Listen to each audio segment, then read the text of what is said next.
Hi everyone, today in front of me I have this ZTE Blade A31 smartphone, and in this video I would like to show how you can set the Opera as your default browser on this device.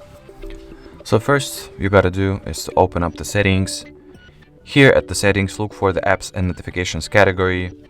At the apps and notifications, expand the advanced section, go for the default apps, browser app, and here all that is left to do is to set an Opera. And from now on, the Opera will be the default browser on your device. There is also the second way to do that, directly from the Opera app itself, so let's go ahead and try this way as well. So open the Opera. Here at the bottom right corner, tap on your profile icon, go to the settings,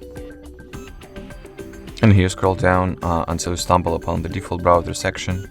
Tap on it, click on next, select Opera, set as default. And from now on, the Opera will be the default browser on your device. Alright, so that was it for this video, guys. Thank you so much for watching. If you found this video helpful, don't forget to leave a like, comment and subscribe. Bye bye!